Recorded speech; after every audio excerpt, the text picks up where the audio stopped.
People often mistake silence for weakness and wisdom for foolishness. But what if the fool was actually the wisest of all? In a small town nestled between rolling hills, there lived a humble shoemaker named Martin.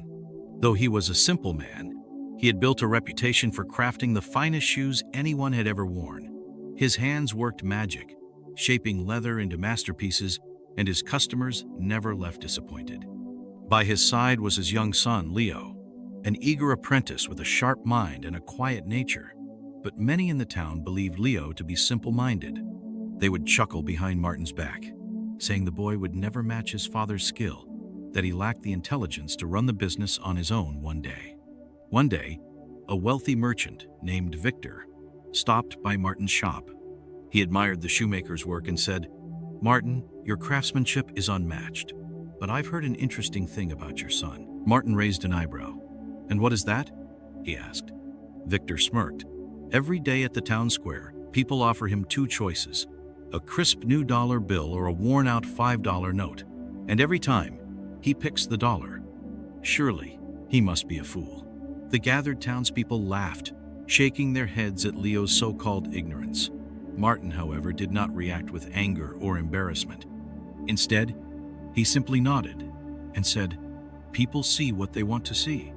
That evening, after closing the shop, Martin sat down with Leo. "Son," he said gently, "why do you always take the $1 bill when you know the $5 bill is worth more?" Leo chuckled and led his father to a small wooden box in the corner of the shop. He opened it, revealing dozens upon dozens of neatly stacked $1 bills.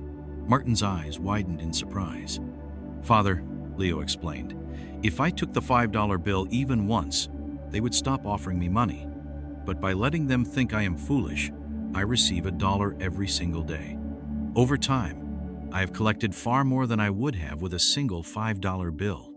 Martin stared at his son, a deep sense of pride welling up inside him.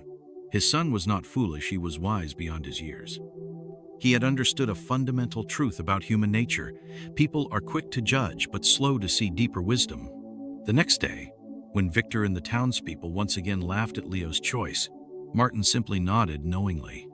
"True wisdom," he said, "is not always about taking the obvious path, but understanding the value of patience and long-term gain." And so, while the townspeople continued their daily amusement at Leo's expense, he kept collecting his small fortunes, knowing that quiet success would always outshine the need for immediate recognition.